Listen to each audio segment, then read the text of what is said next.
Hello আমার family, আসসালামু আলাইকুম। কেমন আছো সকলে?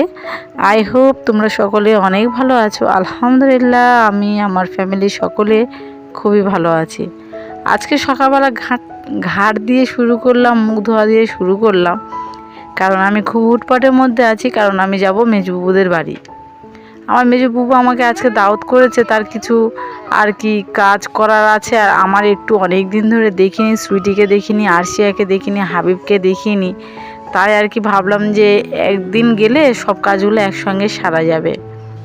তো সেই ভেবে একটু হুটপাট করে মুখ হাত পাগুলো ধুয়ে নিচ্ছি। চলো আজকে তোমাদেরকে দেখাবো মেজবুবুদের ঘরটা।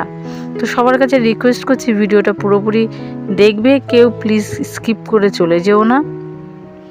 যারা চ্যানেলে নতুন আছো তারা প্লিজ চ্যানেলটাকে সাবস্ক্রাইব করে আমার পাশে থাকার চেষ্টা করবে।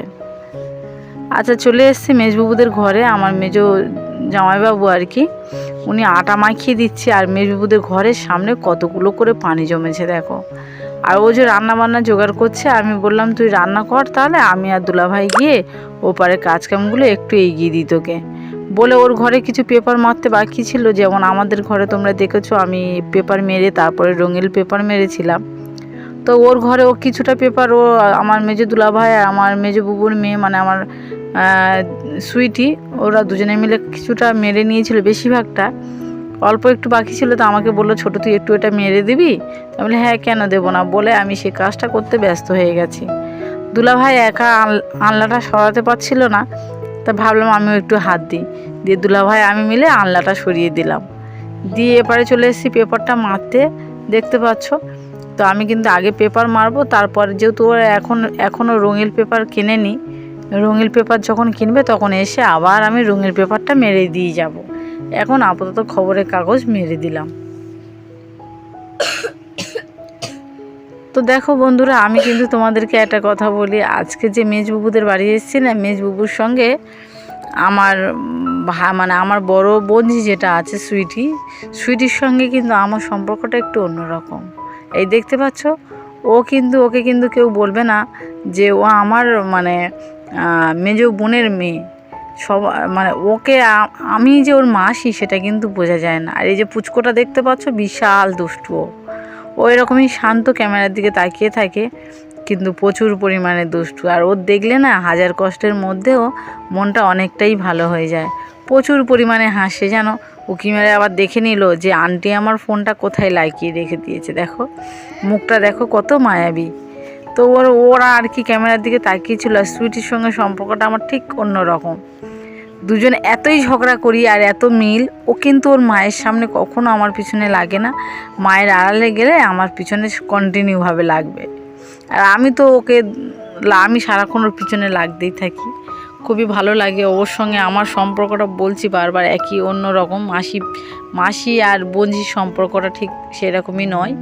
আমাদের দুজনের সম্পর্কটা একটু বন্ধুর মতন হতে পারে, কিংবা বোনের মতনও হতে পারে।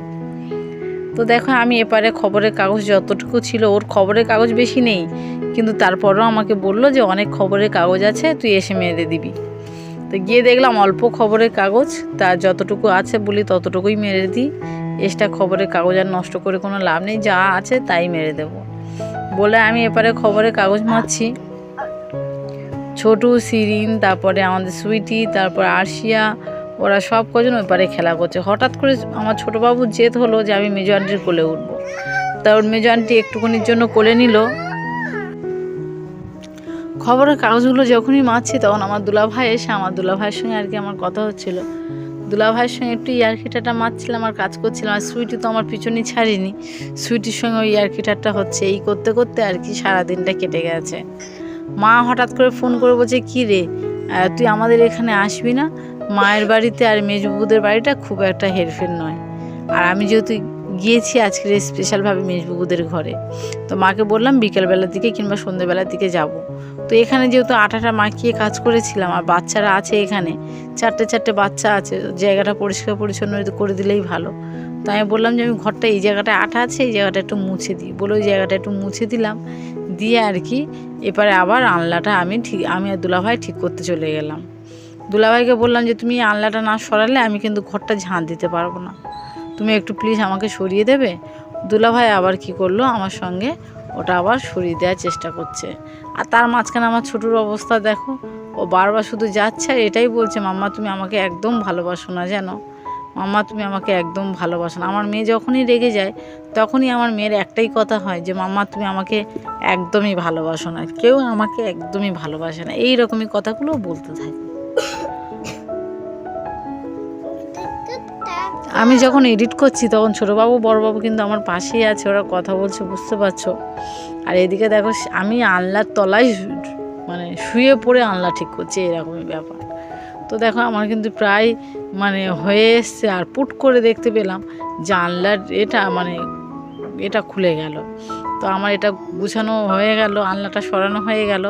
আর এবারে আমি ঘরটা ঝাঁট দেবো। দুলাভাইকে বললাম তুমি একটু ওকে নিয়ে ওখান থেকে সরে যাও, আমি একটু ঘরটা ঝাঁট দিয়ে দিই। কিন্তু আমার ছোটো মেয়ে তো খুব ভালো, যেতে চাইলো না যেন, সেই জন্য করে আমি আবার ঘরটা একটু ঝাঁট দিয়ে দিলাম। বলি মেজো বুবুটা একা কত করবে বলো তো, ছোটো বাচ্চা কোলে, একটু যদি হেল্প করে দিতে পারি ওর হয়তো উপকার আসবে বলে আবার সঙ্গে সঙ্গে কি করলাম, এপারে চলে এলাম, ঘরদোরগুলো একটু যতটুকু পারি ততটুকু একটু ঝাঁট দিয়ে দিলাম, দিয়ে আর কি এবারে চলে যাব রান্নাঘরটা একটু ঝাঁট দেবো। আর তার মাঝখানে এরা সব কজন এখানে খেলা করছে, দুলাভাই যাবে পানি আনতে, যেহেতু খাওয়ার পানি নেই ঘরে। গলার সাউন্ডটা একটু ভারী ভারী লাগছে গো, প্রচুর পরিমাণে ঠান্ডা লেগে গেছে, সেই জন্য গলার সাউন্ডটা ভারী ভারী লাগছে। তোমাদের সকলকে রিকোয়েস্ট করি ভিডিওটা যেইভাবে দেখছো আর যেইভাবে তোমরা আমার পাশে আছো সেইভাবে প্লিজ সবাই আমার পাশে থাকবে আর আমার সাপোর্ট করবে। তোমাদের ভালোবাসা সত্যি আমার খুব দরকার। তো দেখো আমি এপারে কিন্তু ছোটো বাবু আর বড়ো বাবুর সঙ্গে কথা বলছি, দুলাভাইকে বলছি তুমি একটু ওখান থেকে সরে যাও, তাহলে আমি ঝাঁট দিতে পারবো। আর ভাই বোনের সম্পর্কটা এমন একটা সম্পর্ক, হাজার কষ্ট হলেও যেন ভাই বোনের কাছে আসতে যেন কষ্ট দুঃখগুলো যেন অনেকটা মিটে যায়। তো আমার যখনই খুব কষ্ট হয় তখনই আমি মেজবুবুর কাছে আসি, যেহেতু বড় বাবু এখানে নেই, বড় বাবু তো জাপানে থাকে তোমরা সকলেই জানো। আর আমার মেজবুবুর কাছে আমি একটু আধটু আসি, কারণ আমার যখন প্রচুর পরিমাণে কষ্ট হয়, আমি সত্যি খুব কষ্টের মধ্যে ছিলাম, মনে দুঃখ খুব একটা, সেই জন্য ভাবলাম যে তার সঙ্গে একটুখানি কথা বললে হয়তো আমি ভালো থাকবো, আমার মনটা হয়তো একটু ভালো থাকবে। তো সেই জন্য করে আর কি তার কাছে চলে এসেছি। এসে দেখতে পাচ্ছি বাবা রে বাবা, আমার মেজবুবু যা ব্যস্ত মানুষ, যা ব্যস্ত মহিলা, আর কি বলবো, ছোট বাচ্চা নিয়ে তার এক হাতে রান্না বান্না করা সত্যি খুব কষ্টের ব্যাপার। তো দেখো এপারে কিন্তু সুইটি ওকে নিয়ে খেলা করছে, আর ও যেহেতু অনেক কাজ করেছে ভাবলাম যে তাহলে আমি ওকে বললাম যে একটা কাজ কর, তুই বঞ্চ ওপারে গুছিয়ে নে, আমি এপারটায় তো রান্নাঘরটা একটু ঝাঁট দিয়ে মানে রান্নাঘরগুলো ঝাঁট দিয়ে বাসন থালাগুলো একটু মেজে নিই। ও কিন্তু আমার কোনো কাজে হাতে দিতে দেয় না, শুধু একটাই কথা, তুই তো সেখানে একাই করিস, আমি একটু বঞ্চ তোকে করে দিই। এটা ভাই বোন না হলে কেউ কারোর কোনো দিনের জন্য কষ্ট দুঃখটা বোঝে না। তো আমাকে যখন এরকম করে বলছে আমি বলি তুই তো এখানে একা করিস, তুই একটা দিন রেস্টে থাক, আমি বঞ্চে তোকে একটু হেল্প করে দিই বলে ওর সঙ্গে ঝগড়া করে এই বাসন থালাগুলো মাজতে এলাম। জানো তো আমাকে মাজতে দেবে না আর আমি না মেজেই শুনবো না, তো এই ব্যাপার। তো সত্যি খুব ভালো লেগেছে মেজবুদের বাড়ি একটুখানি সময় দিয়ে, আর সুইটির সঙ্গে তো লেগে প্রচুর পরিমাণে ভালো লেগেছে। তো আজকে ভিডিওটা কিন্তু কেমন হয়েছে অবশ্যই কিন্তু তোমরা কমেন্ট করে বলো। আর মেজবুবুদের হাতের কাছে পানি মানে যথেষ্ট ভালো, আমার মতন তো দূরে তাদের কোথাও যেতে হয় না, আমার তো অনেক দূরে পানি, আর ওদের হাতের কাছে পানি, সত্যি এই দিক থেকে ওরা ভালো আছে, কিন্তু আমি এই দিক থেকে প্রচুর পরিমাণে কষ্টে আছি। তো আজকে ভিডিওটা কিন্তু কেমন লেগেছে অবশ্যই কিন্তু কমেন্ট করে বলবে, আর আমার মেজবুবুর ঘরটা কেমন লেগেছে তাদের কেমন লেগেছে। তো দেখো বন্ধুরা অনেক কষ্ট করে ভিডিও করি, সবার কাছে প্রতিবারে কিন্তু একটাই রিকোয়েস্ট করি, তোমরা ভিডিওটা প্লিজ কেউ স্কিপ করবে না, যতটা পারবে ভিডিওটা কমপ্লিটভাবে দেখার চেষ্টা করবে, তাহলে আমার খুবই উপকার হবে। আর অনেকে বলছো অনেকে চ্যানেলে গিয়ে ভিজিট করতে, আমি সত্যি কদিন খুব ব্যস্ত ছিলাম তাই যেতে পারিনি। আমি তবে 1-2 দিনের মধ্যে অবশ্যই সবার যে কজন আমাকে কমেন্ট করেছে আমি সব কজনের চ্যানেলে গিয়ে ভিজিট করে আসবো একবার। তো আজকে তোমাদের সঙ্গে কথা বলতে বলতে কড়াটা মাজতে একটু বাকি ছিল, আর ওর কড়াটা যখন আমি হাতে নিলাম ভাবলাম হয়তো মানে পরিষ্কার করতে অনেক সময় লাগবে, কিন্তু না মুহূর্তের মধ্যে সেটা হয়ে গেল।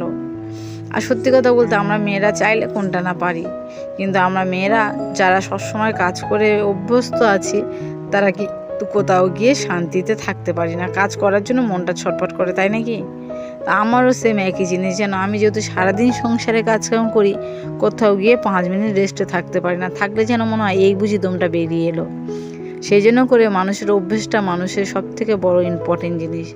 আমি আমার অভ্যেসটা যেমন আছে, আমি ঈশ্বরের কাছে, উপরওয়ালার কাছে দোয়া করি আমার যেন অভ্যেসটা একই থেকে যায় আর সারা জীবন যেন কাজ নিয়েই ব্যস্ত থাকি। তো আজকে ভিডিওটা কেমন হয়েছে অবশ্যই কিন্তু কমেন্ট করে বলবে। তোমাদের এক একটা কমেন্ট আমার খুব উৎসাহ দেয়।